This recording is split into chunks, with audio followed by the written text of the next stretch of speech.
Hello, I'm Nick Whitton, a States Gazette senior reporter. Today, Decentralisation Minister Greg Clark announced 8 new business-led neighbourhood planning frontrunners. I'm here at Bankside, one of those 8 new frontrunners, where Greg revealed more about his plans. Can you explain a little bit about why you've allowed businesses to enter into the neighbourhood planning process as potential leaders? Yeah, as the localism bill has been going through Parliament, one of the strong voices from the business community said this isn't just about residents-only areas. Businesses are part of communities, and sometimes they will dominate. We had the example of Trafford Park came up, where there are lots of businesses but no residents, and they want to be able to have a neighbourhood plan.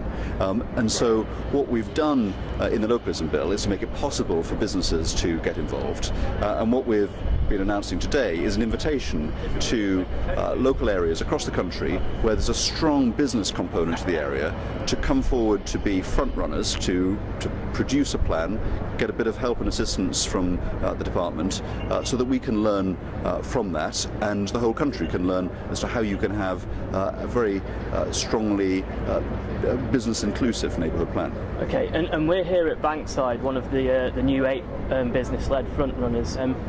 Why in particular were the 8 that have been chosen? Why were they chosen?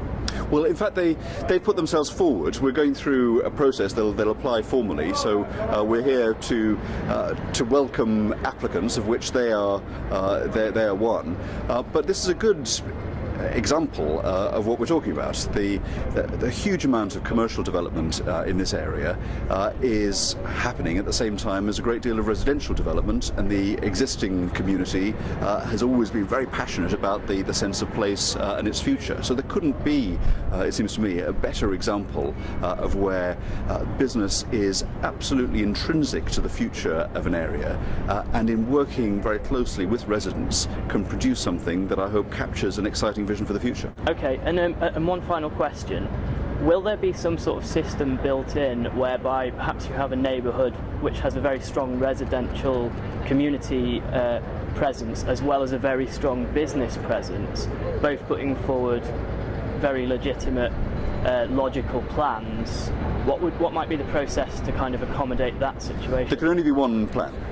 And so they have to work together, and there can't be competing plans. Only one neighbourhood plan can go to a referendum. Liz, how pleased are you, and how significant is it that business-led neighbourhood forums, neighbourhood plans are now being included into the mix? Well, I think this is a terrific piece of news for the industry as a whole. I mean, as you know, the whole sort of localism agenda, I think, has created a lot of nervousness in the development industry and in the commercial property industry.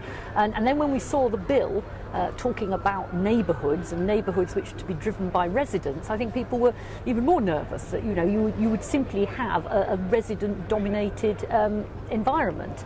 Now, we don't want a commercial-dominated environment. What we want is equal voice for everybody. And I think in mixed-use neighbourhoods and in business-led neighbourhoods, it's really important that the businesses should have a way of getting in there, being part of a neighbourhood, putting their point of view, helping the residents, working with the residents to make sure that you get a good outcome where everybody has some advantage.